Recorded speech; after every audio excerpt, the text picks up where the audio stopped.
Buenos días.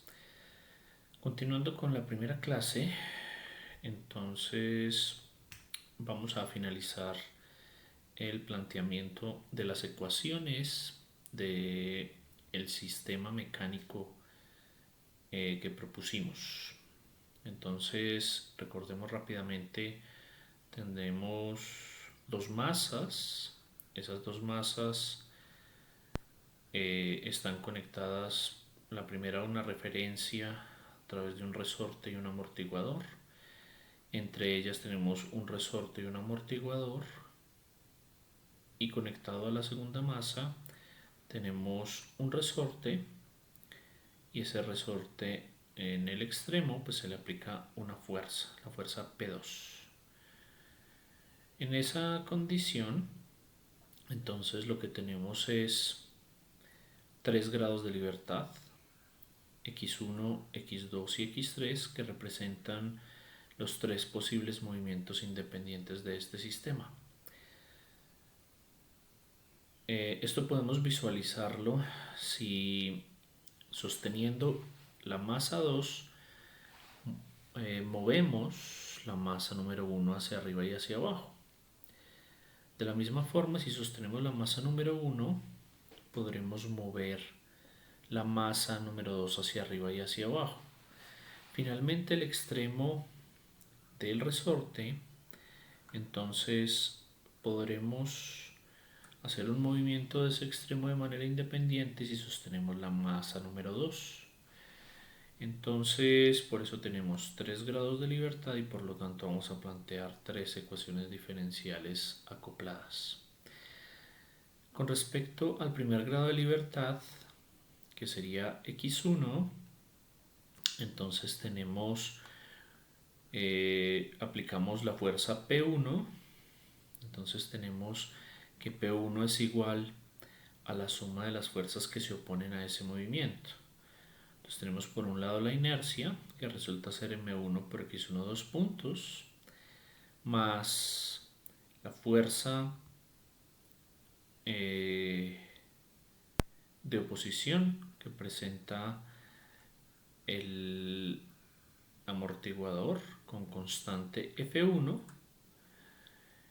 que es proporcional a la velocidad del movimiento de la masa M1, y la fuerza de oposición que presenta el resorte K1, que es proporcional al desplazamiento de esa masa M1, además de las fuerzas de oposición que presentan los resortes con constantes K2 y el amortiguador con constante F2. En ese orden de ideas, entonces tenemos para la fricción, el producto de la fricción por la velocidad en x1, más con respecto a F2, pues tenemos la velocidad relativa entre x1 y x2, entonces la diferencia entre ambas velocidades. Le sumamos el efecto del resorte K1, que está multiplicado por el desplazamiento x1, y le sumamos el efecto de K2 y el desplazamiento relativo entre x1 y x2. Como estamos analizando el primer grado de libertad, pues entonces ponemos x1 primero. La segunda ecuación asociada al segundo grado de libertad, que sería x2, pues allí no hemos aplicado ninguna fuerza.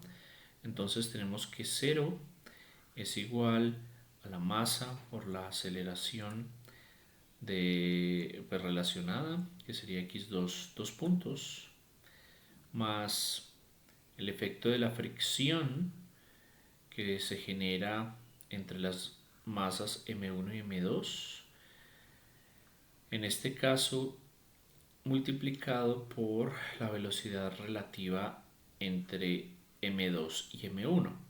De la misma forma que tendremos la fuerza de oposición al movimiento dividida por la constante del resorte K2 y el desplazamiento relativo entre los extremos, en este caso x2 menos x1,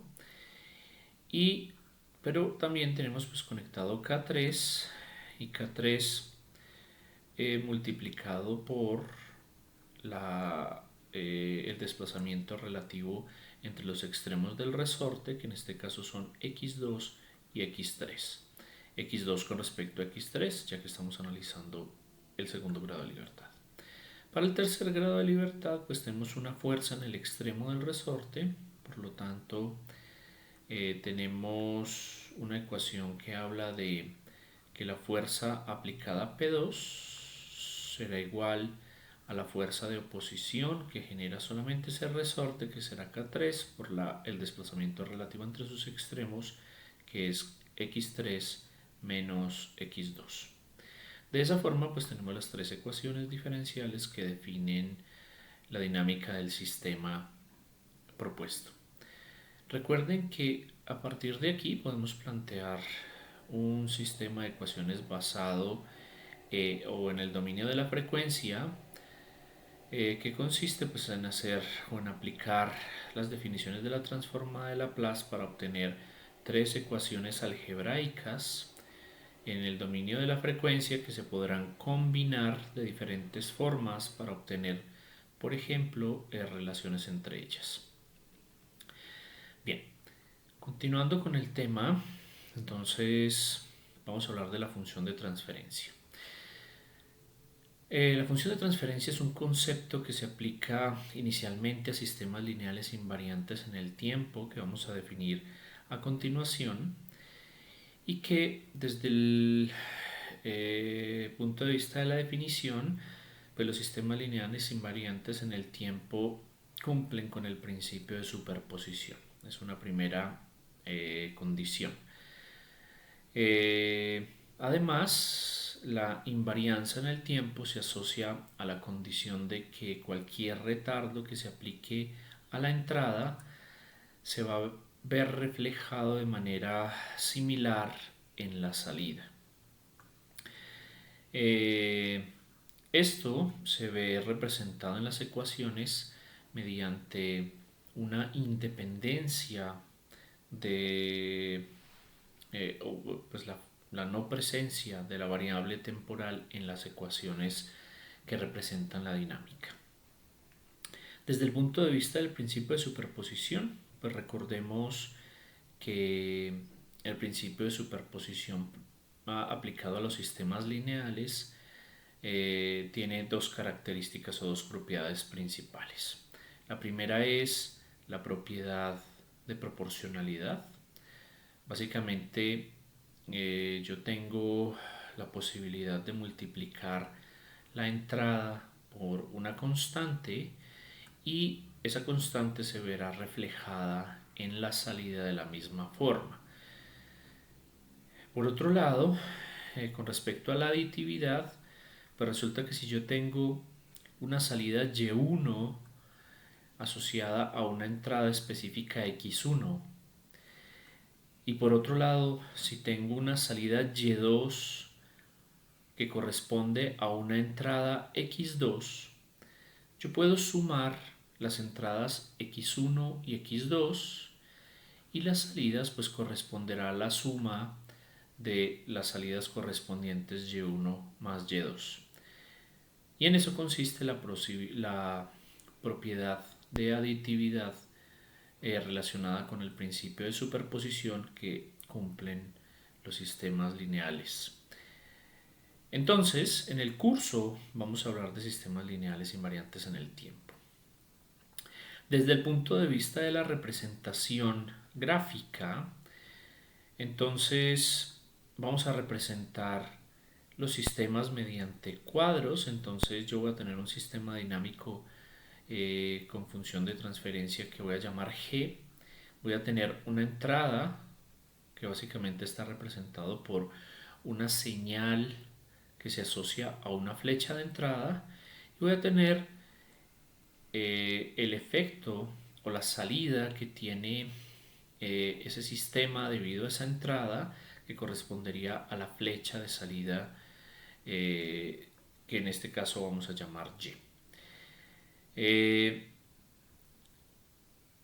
Desde el punto de vista de la representación matemática de los modelos, entonces podemos diferenciar sistemas lineales, una representación de un sistema lineal invariante en el tiempo la podemos identificar básicamente porque no cuenta con elementos no lineales como es este caso. Además, pues no cuenta con la variable t dentro de la ecuación.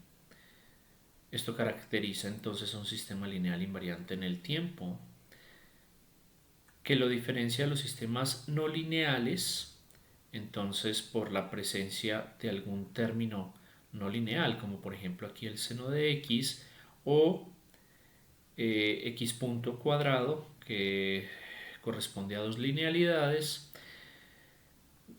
dos no linealidades, y además pues como aquí no tenemos la variable t en la ecuación, será una ecuación que representa un sistema no lineal, pero que resulta ser invariante en el tiempo. Si por otro lado obtuviéramos la representación de un sistema que cuenta con la variable temporal dentro del planteamiento de la ecuación, entonces en este caso pues correspondería a un sistema no lineal pero variante en el tiempo. Recuerden que existe una diferencia entre la presencia de la variable temporal, que genera esa condición de variabilidad en el tiempo. Eso resulta ser diferente a que, por ejemplo, la entrada esté en función del tiempo, que es una notación de este tipo. Entonces aquí estamos diciendo que x está en función del tiempo, pero eso no significa pues que aparezca la variable temporal de manera explícita en la ecuación, como aparece en la ecuación planteada como para un sistema no lineal invariante en el tiempo. Entonces, desde el punto de vista de la definición de la función de transferencia, recordemos que la función de transferencia es un concepto que se plantea en el dominio de la frecuencia, es decir, aplicando la transformada de Laplace podemos decir que es la relación entre la transformada de Laplace de la salida con respecto a la transformada de Laplace de la entrada, con condiciones iniciales iguales a 0. Desde el punto de vista de las operaciones que se pueden hacer asociadas a esta representación, fíjense que ya tenemos la entrada representada mediante la transformada de Laplace, que sería x de s, y la salida sería y de s. Desde el punto de vista de la función de transferencia, entonces este bloque representa una función conocida como g de s. Es posible plantear operaciones asociadas a esa representación. De manera intuitiva yo puedo plantear que una señal de entrada x de s se puede multiplicar algebraicamente por la función de transferencia g de s para obtener una salida y de s. Desde ese punto de vista, entonces podemos plantear una ecuación que dice que y de s será igual al producto de g de s por x de s, y desde el punto de vista de la definición de la función de transferencia, entonces g de s será igual a la relación o al cociente entre la transformada de Laplace de la salida y de s con respecto a la transformada de Laplace de la entrada x de s, con condiciones iniciales iguales a 0. Esta resulta ser una condición importante para la definición de la función de transferencia, y por eso pues es importante tenerla presente en todas las situaciones. Veamos un ejemplo. En la clase anterior mencionamos el sistema masa resorte amortiguador.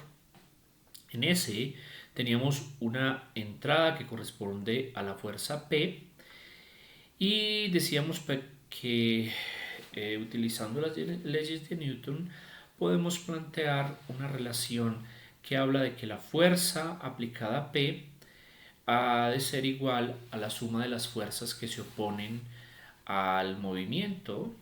Entonces tenemos la inercia, que es la masa por la aceleración, más la fuerza de oposición debido a la fricción, que es proporcional a la velocidad x punto, más la fuerza de oposición debida al resorte, que es igual a el producto de la constante del resorte por el desplazamiento. Si aplicamos la transformada de Laplace a esa ecuación, entonces tendremos que P de S a un lado será igual a M por el producto de la transformada de Laplace de x dos puntos, que es igual a S cuadrado por x de S, menos las condiciones iniciales de posición y velocidad. Entonces tenemos menos S por x de 0 menos x punto de 0 más la transformada de Laplace del término asociado a la fricción, que es una derivada, que es f por x de f por s por x de s menos x de 0 más la constante k por x de s. Teniendo en cuenta que para la definición de la función de transferencia las condiciones iniciales son iguales a 0, entonces este término y este término pues valdrán 0, es decir, la ecuación con condiciones iniciales iguales a 0 será P de S igual a la masa por S cuadrado por x de S más la fricción por S por x de S más K por x de S. En ese orden de ideas, pues podemos factorizar a la derecha el x de S y mandarlo a dividir, o lo que es lo mismo, podremos tener ese x de S como numerador y pasar a dividir el P de S, que resulta ser la entrada, de manera que podemos tener la relación x de S sobre P de S igual a 1 sobre ms cuadrado más fs más k. Pero entonces es muy importante entender que la función de transferencia debemos representarla de forma mónica. ¿Qué significa una representación de una función de transferencia en forma mónica? Básicamente lo que plantea es que para el término que representa el orden del sistema debemos obtener una representación en la cual el coeficiente sea igual a 1. Para lograr esto, basta con que multipliquemos y dividamos numerador y denominador de la función de transferencia por el inverso del coeficiente del término s cuadrado en este caso. Es decir, que multipliquemos y dividamos numerador y denominador por 1 sobre m. Al hacer eso, pues el numerador queda 1 sobre m y el denominador queda s cuadrado más f sobre ms más k sobre m. De manera que hemos logrado que el coeficiente del término s cuadrado sea igual a 1. Al lograr eso, pues obtendremos la representación de la función de transferencia en forma mónica, que como veremos más adelante, pues resulta ser importante para hacer algunas de las representaciones que plantearemos en este curso. Es por eso que resulta ser fundamental para cualquier representación de la función de transferencia que obtengamos de sistemas obtener una representación en forma mónica.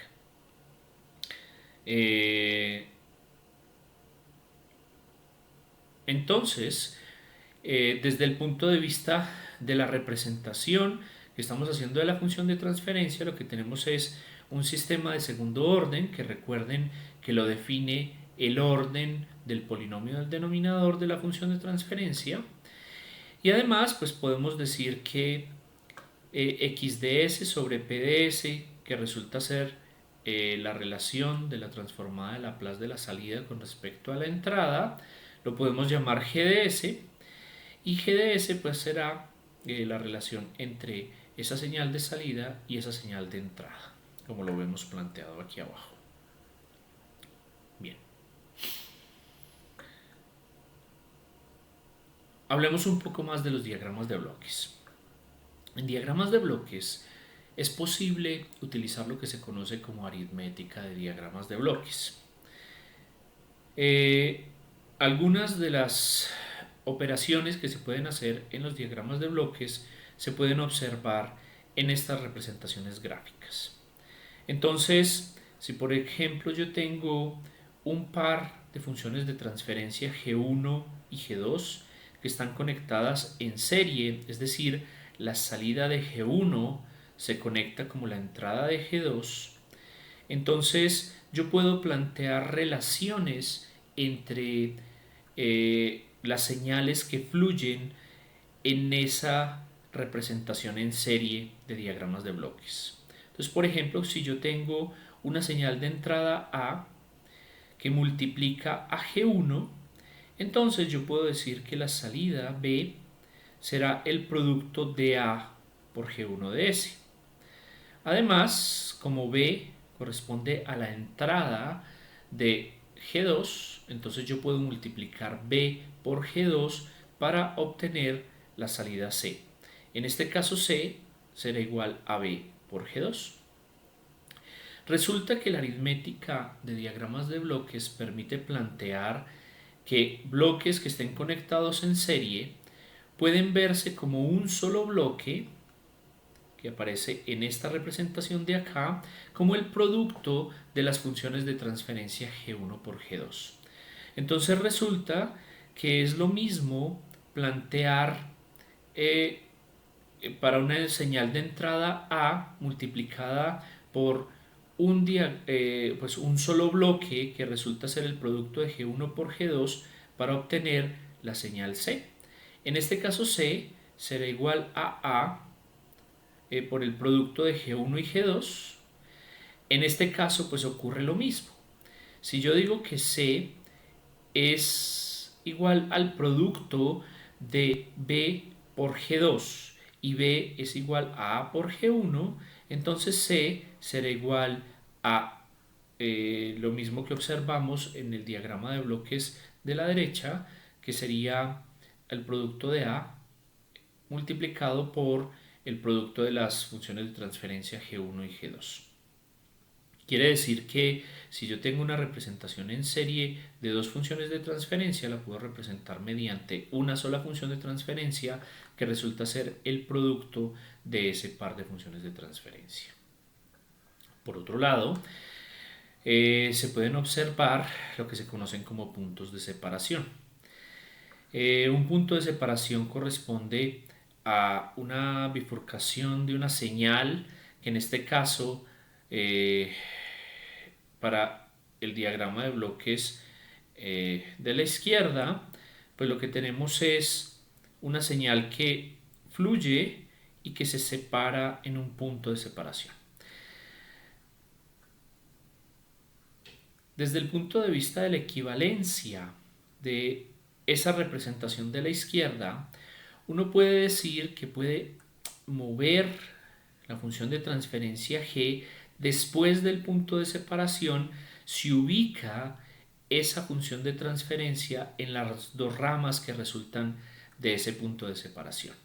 Es decir, yo puedo correr ese bloque G y ubicarlo después del punto de separación en cada una de las ramas, de manera que a la salida de ese punto de separación, que en el diagrama de bloques de la izquierda corresponde al producto de A por G para cada una de las ramas, entonces para el diagrama de bloques de la derecha, después de ubicar G en cada una de las ramas, fíjense que para una entrada A voy a tener a la salida de cada rama, en este caso A multiplicado por G, y en este otro caso pues tendré A multiplicado por G, de manera que a la salida tengo A por G en ambas ramas, que resulta ser equivalente a lo que observamos en el diagrama de bloques de la izquierda.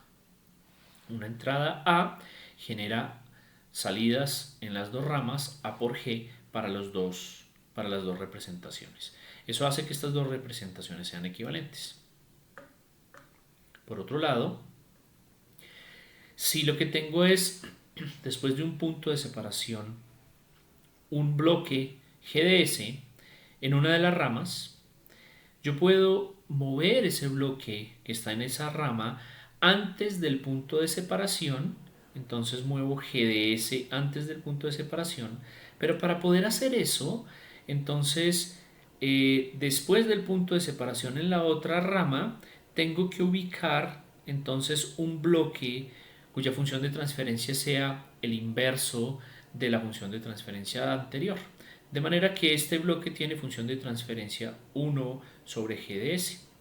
Es decir, si yo tengo una señal de entrada A que se multiplica por la función de transferencia GDS, entonces a la salida tengo A por GDS y por lo tanto en la rama de abajo voy a tener A por GDS, mientras que en la rama de arriba voy a tener una salida A, porque si en este punto de separación tengo A por GDS, al multiplicarlo por este inverso, pues GDS se cancela por 1 sobre GDS para obtener a la salida la señal A.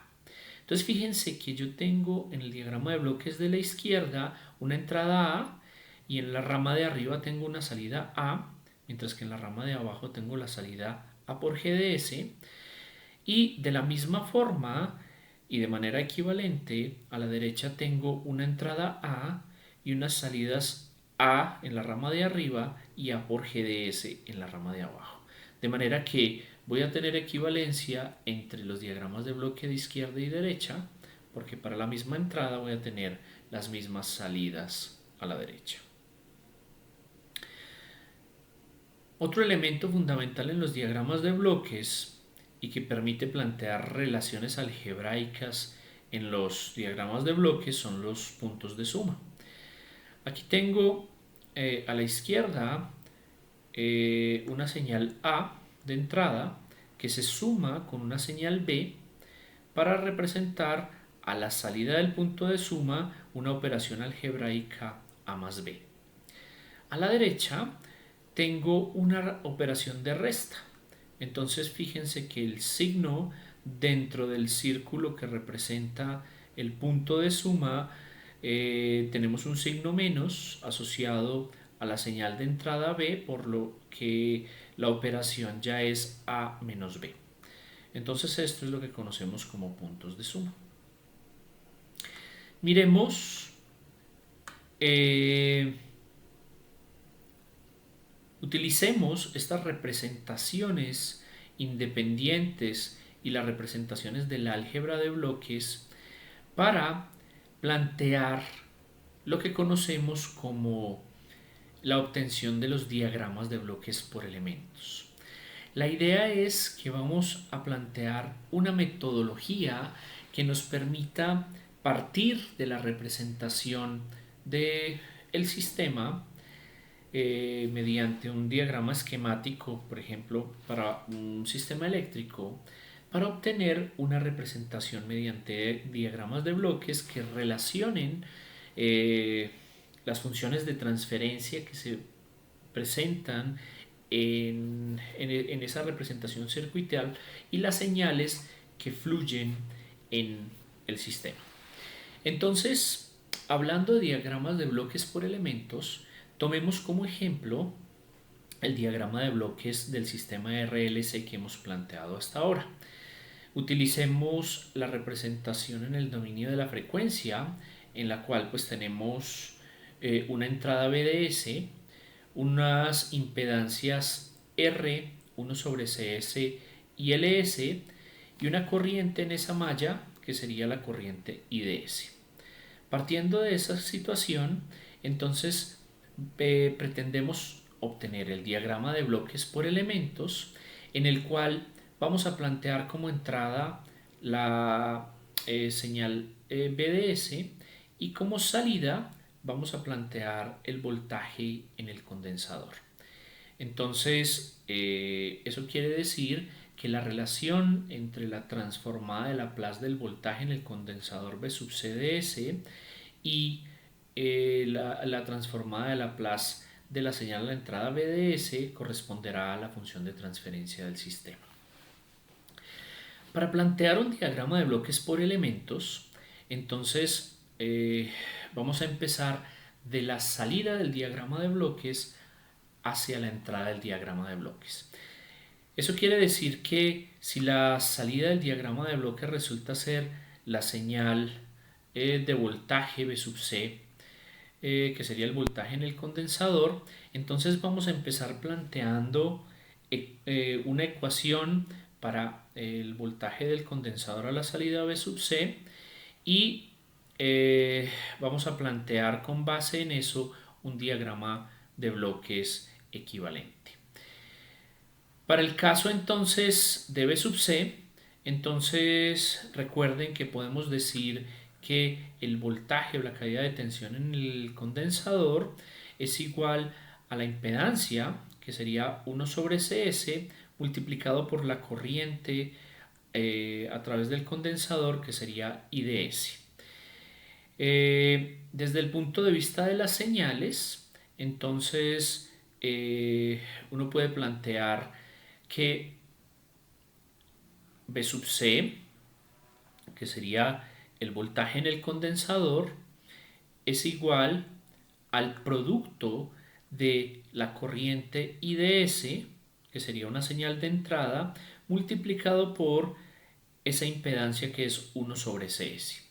Quiere decir que con base en la expresión de el voltaje en el condensador podemos obtener una primera parte del diagrama de bloques, que sería esa que relaciona una señal de salida B sub C con una señal de entrada IDS a través de una función de transferencia que se asocia a la impedancia, que es 1 sobre CS.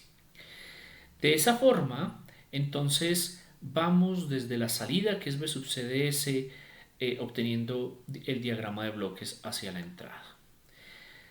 Como podemos plantear para IDS una relación con la caída de tensión en la resistencia, entonces es posible decir que IDS es igual a la señal BDR, que sería el voltaje en la resistencia, sobre R. Eso me permite entonces continuar hacia atrás.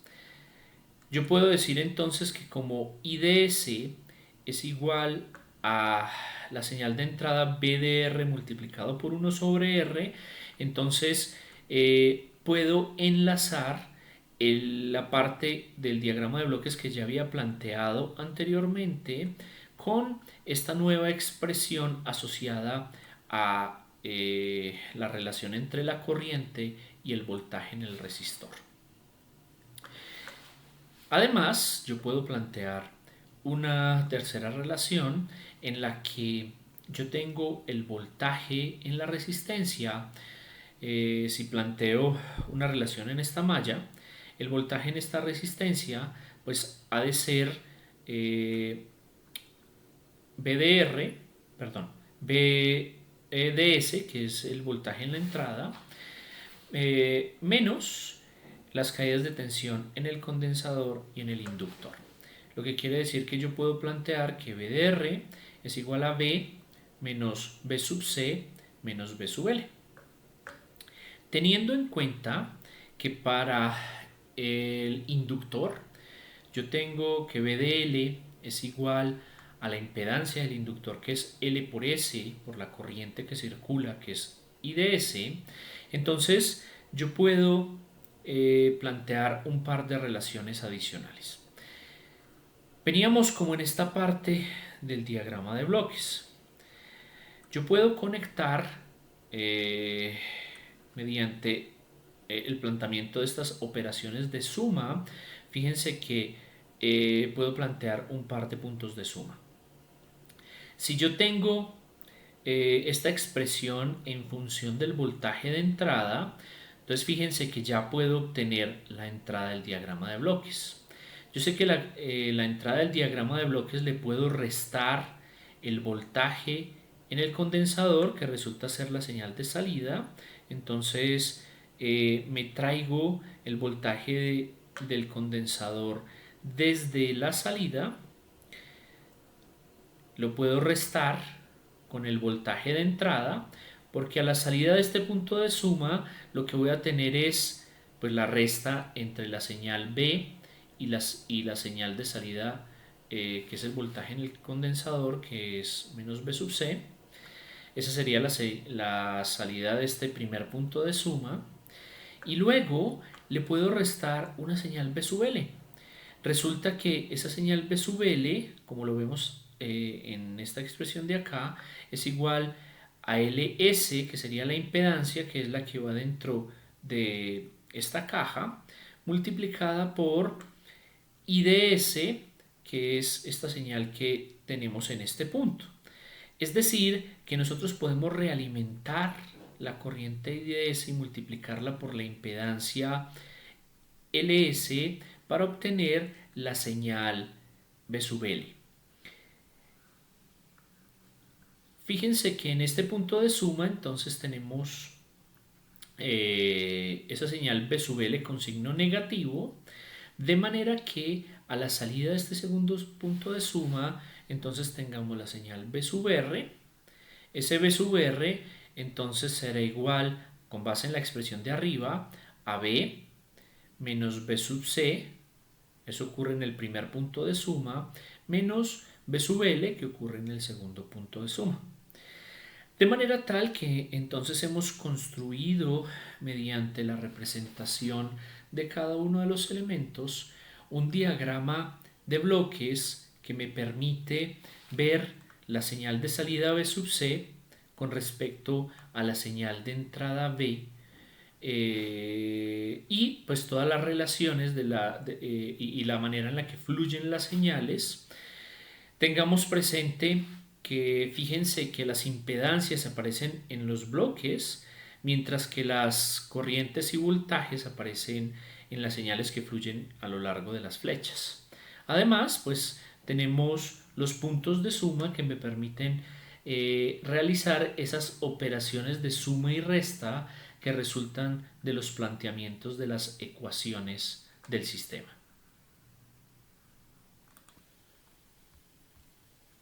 Bien.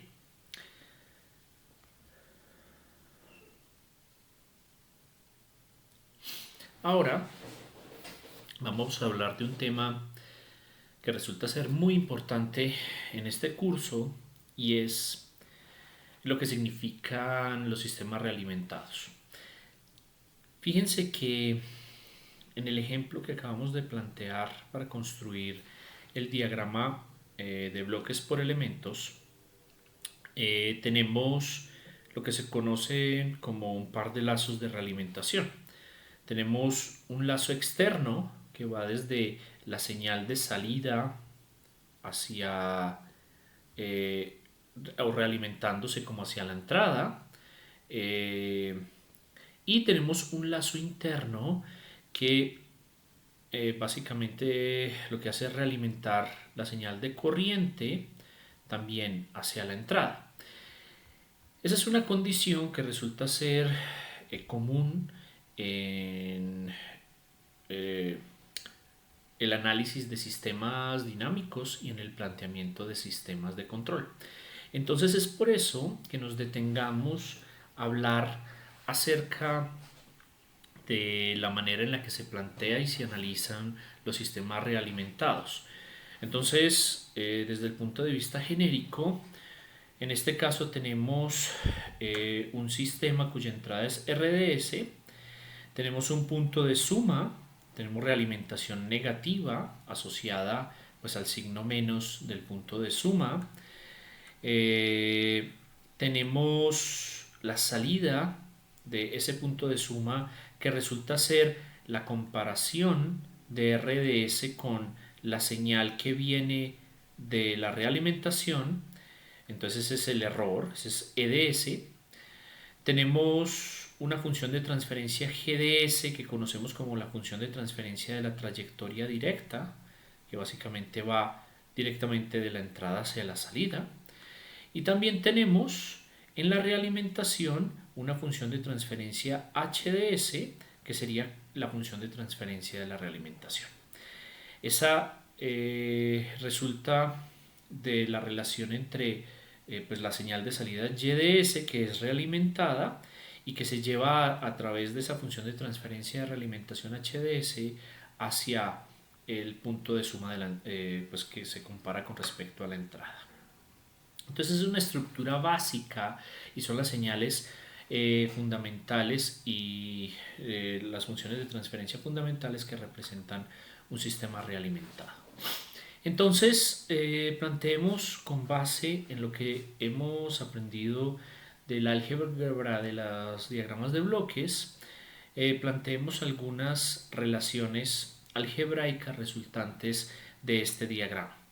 Entonces, tengámoslo en mente de manera tal que, por ejemplo, es posible plantear una primera relación que dice que EDS, que es la señal de error, es igual a la resta entre la referencia RDS menos la señal que viene de la realimentación. Y la señal que viene de la realimentación es el producto de la señal YDS, que es la salida, por la función de transferencia HDS. Entonces tenemos una primera expresión que plantea esa relación. Tenemos que EDS es igual a RDS menos YDS por HDS. Pero entonces también podemos identificar en ese esquema que YDS es igual al producto de EDS por GDS. Veámoslo acá. Entonces EDS multiplicado por GDS es igual a YDS. Quiere decir entonces que yo puedo, con base en ese par de expresiones, realizar un par de despejes en la ecuación número 1. El primero, pues si tenemos que YDS es igual a EDS por GDS, entonces reemplazando en 1 tendremos que EDS es igual a RDS menos, utilicemos la expresión de YDS que acabamos de plantear, que es EDS por GDS multiplicado por HDS. Despejando, pasamos el segundo término a la izquierda y factorizamos EDS de manera que queda EDS por 1 más GDS por HDS y queda RDS al otro lado. De esta forma podemos obtener una primera relación muy importante para planteamientos posteriores, y es la relación entre el error, la señal de error EDS, y la referencia RDS, que resulta ser igual a 1 sobre 1 más GDS por HDS. Si utilizando esta misma expresión no reemplazamos YDS, sino que reemplazamos EDS en la ecuación número 1, entonces lo que vamos a tener es que como EDS es igual a YDS sobre GDS, aplicándola en 1, entonces vamos a tener que YDS sobre GDS es igual a R menos YDS por HDS. Eso es simplemente un despeje en la ecuación número 1. Perdón, un reemplazo en la ecuación número 1. Si despejamos, entonces YDS, inicialmente vamos a pasar GDS a la derecha, entonces YDS es igual a RDS por GDS menos YDS por GDS por HDS. Luego pasamos este segundo término, lo pasamos a la izquierda, entonces nos queda que YDS más YDS, GDS, HDS es igual a este término de acá, que es RDS por GDS. Luego factorizamos a la izquierda YDS y me queda YDS multiplicada por 1 más GDS, HDS, eso será igual a RDS por GDS. Podemos despejar entonces pasando este término de la izquierda lo pasamos a dividir, entonces me queda que, y pasando RDS del otro lado a dividir a la izquierda, entonces me queda la relación de YDS sobre RDS igual a GDS sobre 1 más GDS por HDS. En este punto hemos obtenido una de las expresiones más importantes que vamos a utilizar en esta primera parte del curso, que es la que conocemos como la función de transferencia en lazo cerrado.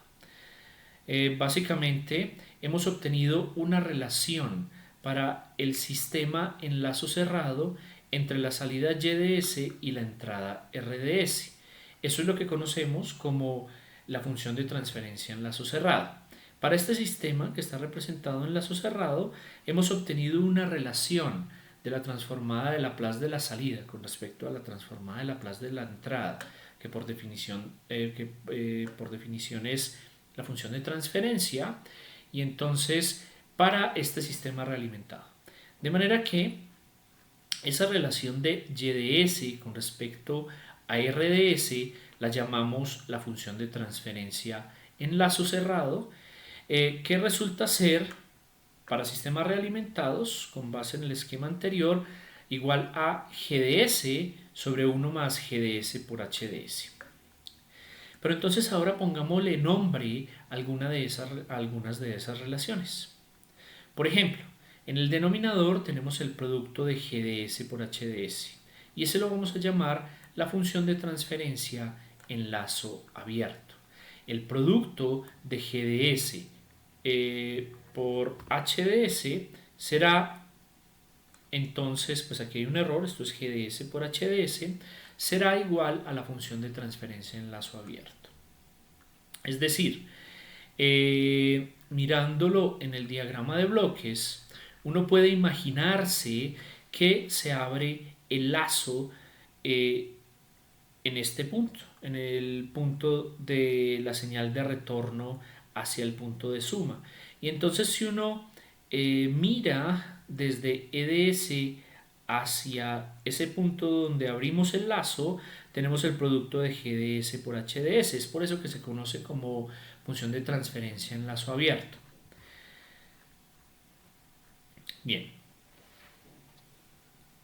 Recordemos que esa función de transferencia en lazo abierto entonces es básicamente el producto de GDS por HDS. Aquí hay un error. Bien, también vamos a definir la función de transferencia de trayectoria directa mirando el diagrama de bloque realimentado. Esa función de transferencia que se encuentra entre la entrada y la salida, pues en este caso es GDS y la vamos a llamar función de transferencia de trayectoria directa. De la misma forma que hemos llamado función de transferencia de la realimentación a GDS. Entonces, con base en esas definiciones, podemos plantear de manera un poco diferente la función de transferencia en lazo cerrado. La función de transferencia en lazo cerrado será entonces igual a GDS, que la hemos llamado la función de transferencia de trayectoria directa, sobre 1 más GDS por HDS, que hemos definido como 1 más la función de transferencia en lazo abierto. Recordemos entonces que ese denominador, que también que para una función de transferencia en lazo cerrado conocemos como el polinomio característico, es igual a 1 más la función de transferencia en lazo abierto, es decir, a 1 más GDS por HDS.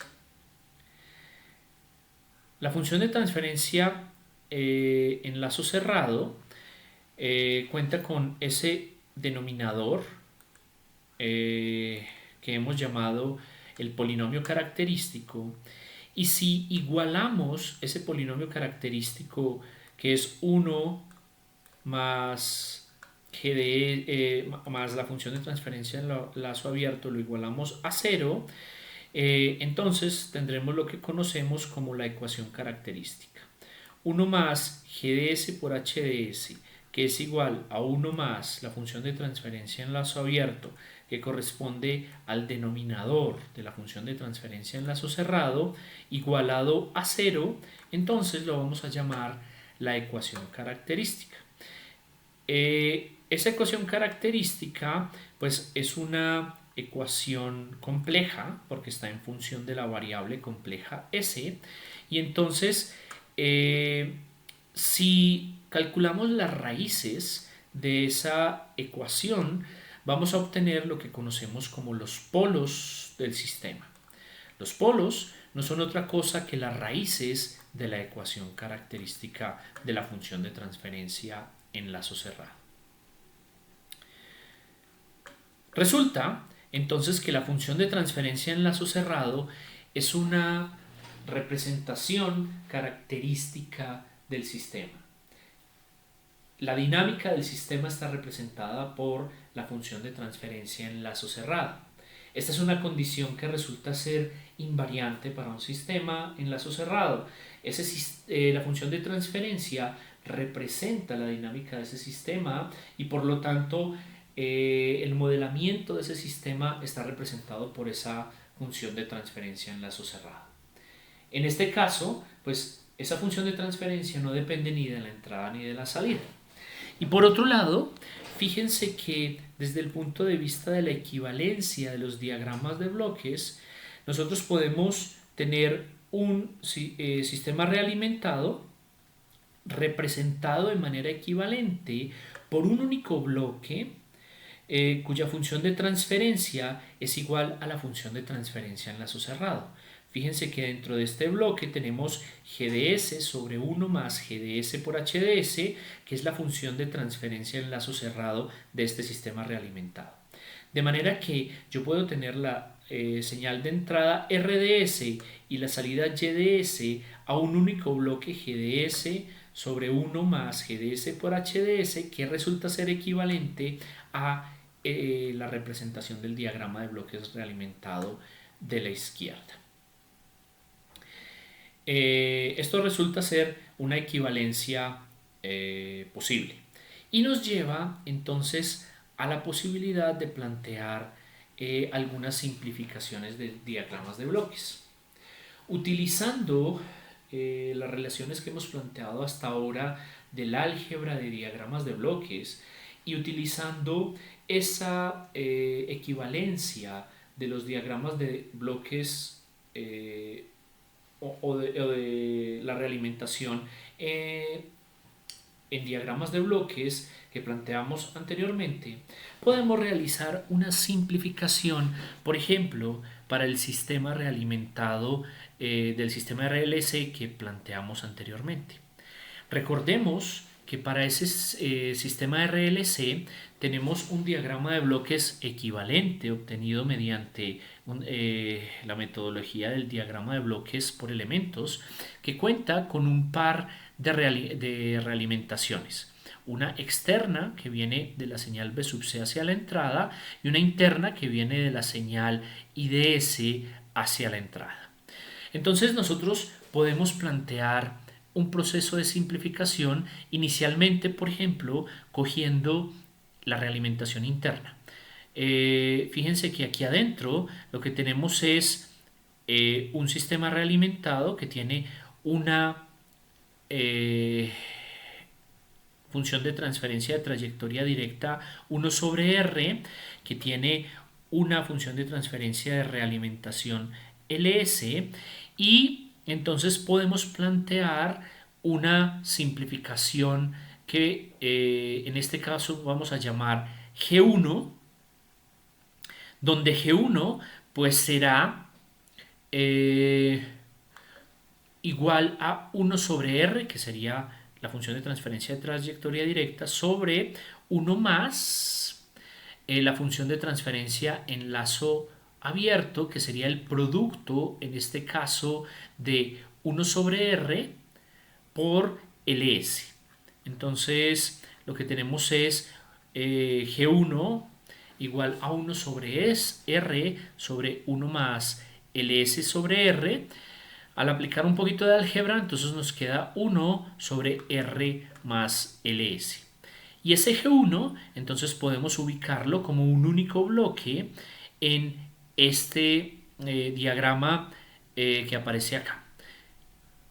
Lo que hemos dicho es que todo este bloque de realimentación lo cambiamos por este G1 y por lo tanto en el diagrama de bloques general lo que tendremos es G1 multiplicado por 1 sobre CS en este caso en la trayectoria directa y la realimentación que teníamos inicialmente, pues entonces nos plantea una simplificación de este tipo del diagrama de bloques original.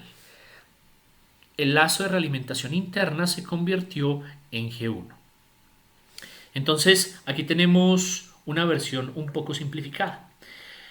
Luego podemos hacer una simplificación adicional de manera que yo puedo multiplicar G1 por 1 sobre CS para tener eso en la trayectoria directa y fíjense que tengo un lazo de realimentación que no tiene función de transferencia en esa realimentación. En ese caso, la realimentación vale 1. Asociándolo al diagrama de bloques del sistema realimentado, es decir, que HDS es igual a 1. Es decir, que la realimentación de esa parte del diagrama pues tendrá una realimentación unitaria en la que la función de transferencia HDS es igual a 1.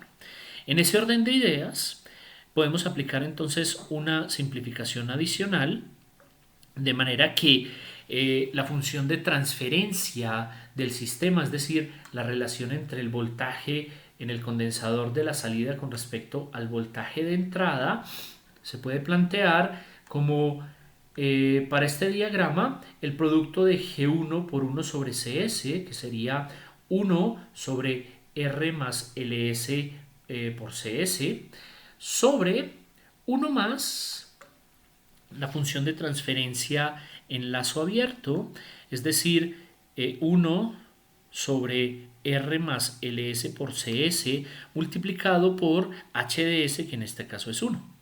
Haciendo un poco de álgebra, esto me queda 1 sobre LCS cuadrado más RCS más 1, que recuerden que es importante plantearlo en forma mónica, es igual a multiplicar y dividir numerador y denominador de esta expresión por el coeficiente del término que determina el orden del sistema. En este caso es el inverso de LC, que es 1 sobre LC. Es por eso que aquí en el numerador aparece 1 sobre LC y en el denominador pues tenemos ese cuadrado, ya tenemos el coeficiente de ese término igual a 1, es decir, en forma mónica, más entonces al multiplicar RC por 1 sobre LC me queda R sobre L y más 1 multiplicado por 1 sobre LC, que sería 1 sobre LC. Entonces fíjense que lo que tenemos es un sistema de segundo orden, porque el denominador de la función de transferencia en lazo cerrado es un polinomio cuadrático. Y pues si lo igualamos a 0, tenemos una ecuación característica de segundo orden, S cuadrado más R sobre L por S más 1 sobre LC igual a 0. Recuerden que si obtenemos las raíces de esa ecuación característica, entonces vamos a tener los polos del sistema, que como tenemos una ecuación de segundo orden, pues corresponderá a un par de raíces, por lo tanto, un par de polos del sistema. Bien, al llegar a este punto de la clase, entonces viene el planteamiento de la realización del taller número 1. ¿Cómo se realizan los talleres? Los talleres son talleres que hay que resolver de manera pues, a mano. Son ejercicios que entonces se resuelven escritos a mano. Entonces la manera de presentarlos va a ser pues subirlos a la plataforma Moodle Después de hacer el taller a mano en una hoja, pueden tomarle fotos y unirlos en un mismo PDF y subirlos a la plataforma Moodle. eh, en, eh, Miren, los talleres son la oportunidad de irse preparando para los parciales. Mi recomendación es que hagan los ejercicios de los talleres de manera individual, es decir, que cada uno resuelva todos los ejercicios, pero la presentación la vamos a hacer en parejas. Quiere decir entonces que las parejas que conformen armarán un solo documento. Ese documento entonces escrito a mano, le toman fotos, lo suben, pues lo juntan en un solo PDF, lo van a subir al Moodle. Entonces solamente uno de los miembros de cada pareja subirá el informe, eh, y de esa forma entonces vamos a recibir por lo menos estos primeros informes de los talleres. La entrega de este primer taller hay plazo para realizarla hasta la clase del próximo jueves. Eh, yo supongo que todavía estaremos en la normalidad en esa época. Entonces, la idea es entonces que voy a abrir una actividad en el Moodle para que puedan subir los informes de los talleres, la solución de los talleres. Yo creo que no es más por el día de hoy. Si tienen alguna pregunta, entonces con gusto la voy a resolver en el correo electrónico. Eh, y entonces nos vemos en la próxima clase.